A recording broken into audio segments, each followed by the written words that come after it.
Hello, welcome to Loremaster's Lair. I am your Loremaster, and you, Crusader, know why you are here. Wrath the Righteous is out, coming out today as I'm recording it, and so we will be proceeding with part 2 of our preparations for the World Wound. Last time, the happy salesman gave you items which may help you. Today, I give you knowledge, history, a map, and a warning, hoping to help you understand the hell you are walking into. Okay, correction, the abyss you're walking into, but you understand what I mean. Starting out, we need to look at the region's history. The first Khalids came from the east, long before any other civilization lived on the continent of Avestan, and found there were already those there outside of civilization. The first druids. Here, Khalids learned for the first time the green faith, and here they spread across all of Avestan until the rise of other nations. But Sarkaris remained the first capital, and the land which was central to the tribes of Khalids. This changed with the demon lord Deskari. Deskari rose and snuck into the various unique religions of the region, which I will talk about in a moment. They used their influence on the region to spread their corruption, until the first followers of Eredin moved north and founded demon worshippers in plain sight, running his followers out of Sarkaris, or at least, that's what they hoped. But Deskari does not leave an area so easily, and he bides his time until another golden opportunity was found. You see, the Khalids, with the distrust of arcane magic, created a prison known as a threshold to hold users of such magics. One of these was the witch Arilu Volesh. With the help of two other skilled casters she manipulated, the group opened a portal to the abyss. When the others realized what they had done and tried to close it, Arilu threw them to the beast. With the portal in her hands, they just needed time to cast it wide open. Then Eredin died. In response, many changes happened across the planet. Some in direct response to the death of the god of humanity, some seemingly coincidentally happening at the same time. Some, however, were planned. At the moment Deskari's old enemy was dead, Deskari used his own power to tear the portal wide open, sending demons pouring out into the world, and having the capital of Sarkaris fall almost instantly. However, the week of choosing turned out to be a blessing in disguise, as the various storms that arose at Eredin's death delayed the demons from advancing too far from their origin point. This gave time to counterattack. This gave time for the Crusaders to be called. As you can expect from us being on our Fifth Crusade, 4 edits have come and fallen apart. The first was unofficially started when the World Wound was opened, but was not officially called until a few years later, in 4622 AR. After all, Eredin had just died. They needed time to pull themselves together. However, when the First Crusade did march from Mendev, they quickly gained glory, pushing demons back to whence they came. Even with the World Wound opened, the threat had been ended, or so they thought. Deskari is not an idiot, and the Crusaders had fallen for his most insidious trap. He had convinced them that demons were only unorganized killing machines. The first wave was wild beasts. The second was an army. The remains of the First Crusade quickly fell, and a second was called in 4638 AR. But it became clear the demons were going to overwhelm them. So they made their fateful decision. The Crusaders abandoned Sarkaris, and instead focused on establishing magical artifacts known as ward stones to ensure that demons could not leave the country. They gave up the battle in hopes of one day winning the war. Sarkaris had officially fallen. Only the world wound remained. A third crusade was called in 4665 AR, but they were met with a new enemy, each other. The demon lord Bahamut joined forces with Deskari and had his cultists infiltrate the various different orders of knights, which, along with the church already needing to go to less savory individuals to fill the ranks, brought about mistrust. The Third Crusade was not a war. It was a witch hunt of crusaders, slaughtering crusader, looking for demons who were there, but never where they were actually looking. The crusade collapsed, and Mendev was left to wait once more. It was 4692 when the unthinkable happened. Demons attacked the city of Cannabis, managing to crack the walled stone there. The demons were driven away, and a fourth crusade was called, but nothing was accomplished. 15 years it lasted with no real gains, many lives lost, and the morale of the crusaders crashing. The fourth crusade was not ended by any one event, but just the crusaders realizing that they were not getting anywhere, and simply returning to Mendev with their heads held low, which is the mood our heroes will find them in when we arrive at the city. However, we are not done with history quite yet. You see, it is time for our first side tangent, the part of the show where history is not forgotten, no matter how much the demons and crusaders destroy. Today we start with Mendev. Mendev was not always the home grounds of crusaders. Instead, it was a nether Iberian nation set alongside the Lake of Mists and Veils. This nation being those of exiles and those with, we'll call it, less than savory reputations. The last king died in 4606 AR, which happened to be the same time their neighbor Sarkaris faced their own issues. This led to the nation soon finding various guests at their doorstep. The Crusaders soon took over, their leader, a woman by the name of Galfrey, swearing to continue to live until the Crusades were finished.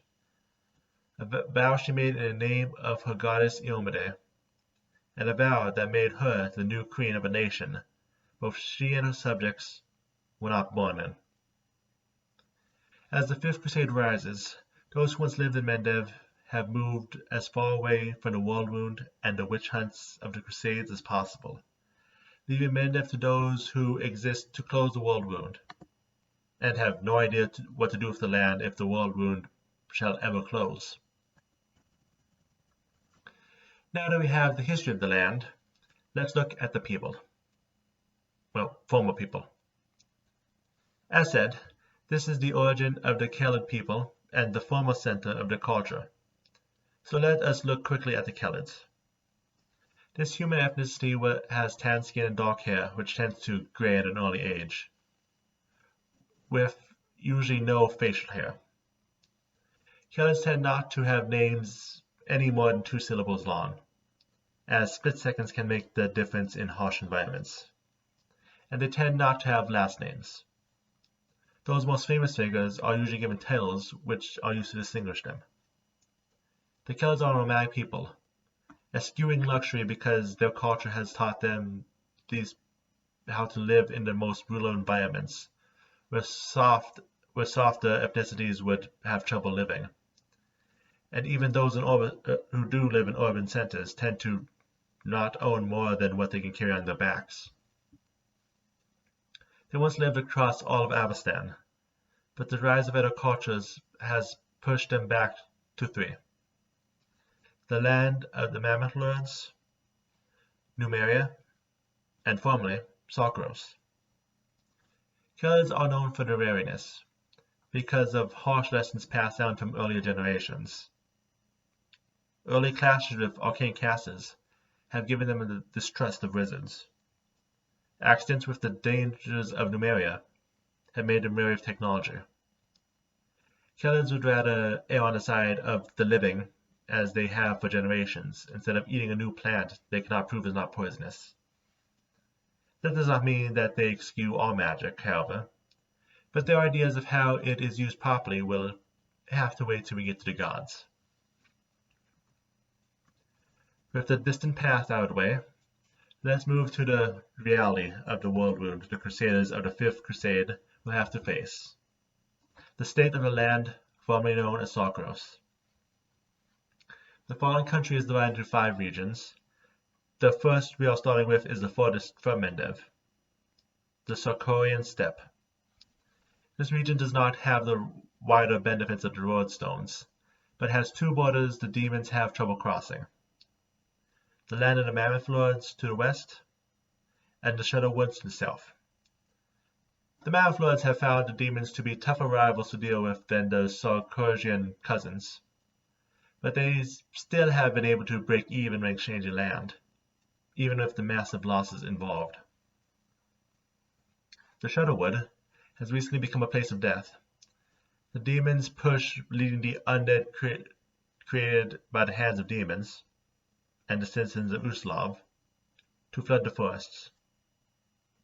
Along with dark and angry fae, even demons passing through the forest to farther south is nigh impossible. The followers of Deskari are supported by those of Flauros and Jezelda, but also this is the home of Gashgalig, a demon powerful enough to be a natural demon lord in his own right, who was forced to flee to the surface when he picked the wrong fight. He serves as a decent general, known for leading small bands to great victories that big ones have been unable to achieve. North of the steppe is Frostmire. Today the area lies desolate, but in years past was as populated as any other region in Sarkaris. A bit of a frozen backwood, but still.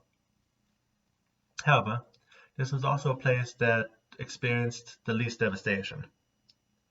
The day demons first arrived in Sarkaris, the image of a woman's face, crying, tears of rainbow, appeared in the night sky, and priests of Pulu were additionally warned of the incoming wave of demons. By the time demons reached Frostmire, the area had been evacuated long ago. Likewise, with nothing there, most demons tended to not stay. That said, some small cults not associated with those leading the world wound can be found here. Hezbol's loyal to Gugunta, shadow demons of Shax, fungal creeds of Sisvasug. Similarly, Kostrati already had a foothold in this region before the world wound and continues to do so, while clerics of Shivaska has taken over the fallen sky citadel of Yormundan and the Drugar within. Just to the east is one of the oldest inhabited areas of Avestan, and one of the greatest losses of the demonic invasion. A moment of silence for the Stone Wilds. This area was home to the first druids, Green Faith. Named for the Forest of Stones, a vast forest filled with druidic stone monuments, this is the place where the first killers learned to appreciate nature and where they originally spread from. It was chief of the places demons wished destroyed, but was one of the hardest to take. While they could sow mistrust among the crusaders, the same trick would not work on druids. And the druids were strong. Deskari, not one to make foolish mistakes, focused his armies away from the forest, and instead had an inquisitor of Sisvasug take out the natural enemies of the ones who corrupt nature. Through burnt-earth strategy, one by one they managed to topple stone towers, weakening their enemies, pushing the druids farther and farther into the forest, and into a corner. With no other choice, the druids made one last desperate move, absorbing the demons' powers into themselves, destroying their enemies in exchange for becoming the undead known as sheer brains. In the end, the forest has been petrified, the druids have been corrupted, and most of the demons who went there have been destroyed. And so ended the home of the Green Faith. But what is the Green Faith? Why, it is our second side tangent, of course. The Green Faith is the belief and protection of the powers of nature. The faith is said to have started millennia ago, when 4 different sects of druids came into conflict. Those of storm, those of earth, those of beasts, and those of fire. Before the first blow could be struck, a geyser sprang to life before them, one made of all 4 aspects of nature that these groups worshipped. And so the druids stood together, each standing for a different aspect of nature, but all of nature the same. Since then, the Green Faith has represented the forces of raw nature, both following and protecting their chosen aspect from those who wish to pollute the wilds. The Green Faith is not one which worships a god. They know their patron is not some being, but the totality of nature itself. They believe in reincarnation, encouraging communities to come together for a child, and recognizing that change is best suited for the works just as changes in the seasons do. When Sarkaris fell, the home of the faith was lost.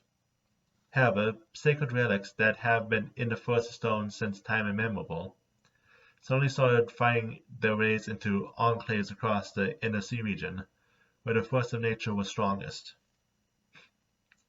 Because no matter what destruction comes, no matter what happens to civilization, the nature, the world, and the Green Faith keep moving. But that's enough hope. Let's return to the world wound.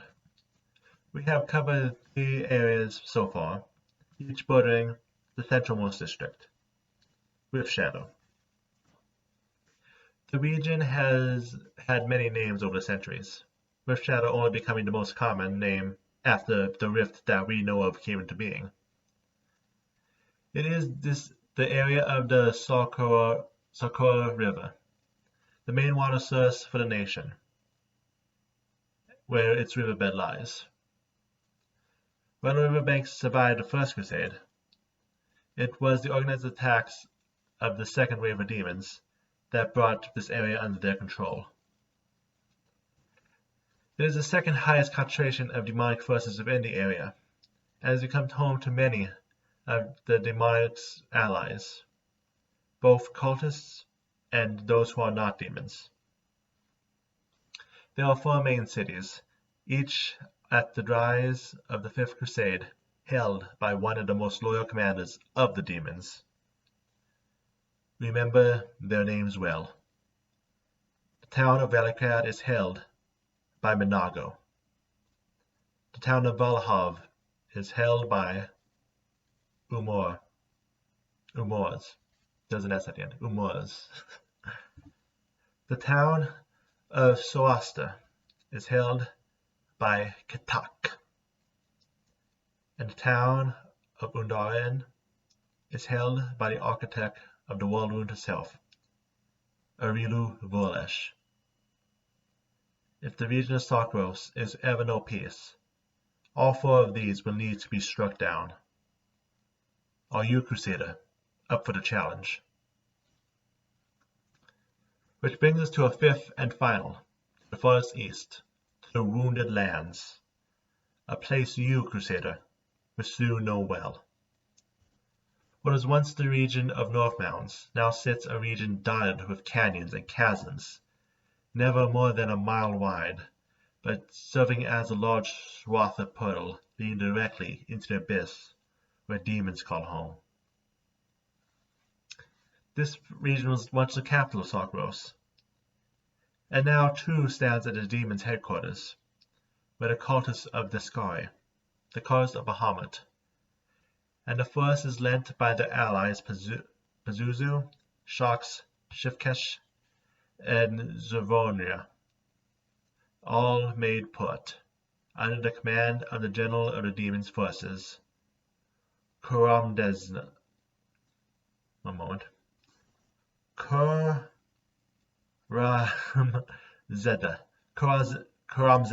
That's how the Storm King. I will call him the Storm King because that's too many syllables. This is the region most associated with the Crusades. It's bordering Mendev and being fully conquered and fully slaughtered by the time the First Crusade has ever been called. Just walking here, just looking up at the heavens, one can tell how lost this region is. On the very night when the stars shine, people will quickly realize they are not all stars. Welcome to the Abyss. Now that is a map of the world wound, but I cannot be me without ending this video with deities. Not the demons of Deskari's army, but the gods worshipped in the old Sarkaris. The Kela people of old Sarkaris worshipped in three parts: the deities of Sarkaris, of the clan, and of the individual. Because of the large focus on druidism in the region, many of the deities worshipped were demigods like ephemeral lords, psychopomps, and demonic harbingers, along with gods like Desna, Gazran, and Formasa. But some were just random outsiders who came and saved their people once upon a time. Their rank among their own people, not an issue for the Kelans. They also had a practice of god calling, summoners who summoned various interesting beings who they saw as similar to deities. Finally, many people realized that they had deep magical powers inside them, like bards or sorcerers. Because of their all-encompassing idea of nature and divinity, they counted these users as though they had divine powers instead of whatever kind of magic they were. However, there were some magic users, like wizards, magus, and witches, whose magic did not fit into the religious ideas of magic these people held. So the killers decided to keep these magic users separate, something they did by creating a prison known as a threshold. This worked well until, well, the world wound exists for a reason now, doesn't it? That is everything, and I want to talk about a few more topics. I have saved up 2 side tangents, so let's talk about specific gods. Specifically the gods of Sarkaris, called by the god callers. During the destruction of the demons, many of the shamans, summoners, and others who would summon the unique deities of Sarkaris have been lost. Many of these gods have been lost to time. However, there are 3 which we know of, and which still exist to protect the people of Sarkaris, to the point where they were given stats in Tui's Gods and Magic, even if just the most basic information. We have Algenrice, who is said to be the daughter of the demon lord Kosetchet. There's too many consonants in Oreo. Anyway, despite herself being good. Her profile, she seems to be a patron of arts, and likely is native to the most northern regions of Sarkaris. Second, we have the Stegmata of the Forest of Stones, native to the ancestral home of the druids. She is neutral, and only seems concerned with protecting of mothers and children, for both humans and animals. Finally, from the Sarkaris steppes is Sorvenin, the dragon eagle, and his children. He favors those who are good leaders, but is against those who have others do what he himself will not. However, during the times of the Fifth Crusade, there are no killers within Sarkaris, and the gods will not be there to help you. So, my crusaders, let's look at something more helpful to you. Let's look at one more side tangent, One more name to add to the list of those who need to die for the world wound to close, and Sarkaris to find peace. The Demon Lord of Caverns, the Watcher from the Rasping Rift, the Lord of Locusts, Deskari. He stands as an insectoid centaur with the lower half of a locust, holding his scythe rift cutter. He is an example of one who was born as a child of two demons, instead of one who was once a mortal soul, which is a fact which he himself makes him superior to others. Despite his monstrous appearance, the thing people tend to overlook is that his intelligence is his greatest strength. He leads his followers like a swarm, some of them giving themselves as mindless followers to better serve his whims. He lurks as a swarm of insects hides under the surface, just waiting for the right time to swarm, eating all they can reach. After all, if Deskari was not smart as he thought he was not as smart as he already thought he was, the world wound and crusades would never have happened to begin with. His divine realm is the Rasping Rifts, a maze of canyons and chasms with the sky blotted out by swarms the size of cities. There are areas full of stagnant pools, while others are just bottomless. His holy text is 1,000 voices in my flesh, written upon 10 clay tablets by the first priest of Deskari, to allow himself to be infested with the deity's eggs, listening to the thousands of screams voiced from within his own skin. I think this gives you a good idea of the monster who stands in your way, the one who tore open the world wound, and whose swarm now calls the world wound his home. So, Crusader, do you think you have the power to slay an actual demigod, to bring your armies to victory? Hey, I'm rooting for you. And with that is all I can do. The only other thing I could potentially do to help prepare you for the world wound would be to do a video on demons. Maybe when I'm done walking through countries, planes. I might be working on planets soon too, as you will see in next month's God video. Well, not that next month's. This month's God video later this month. You know what I mean. And anyway, I gave you a map. You will be fine. Next week is a big video. I might need to break down into 2 parts. It is a nation I have been working on in the background for a while because there is so much to it. And I am finally ready to put it together. Let's do this. See you next week.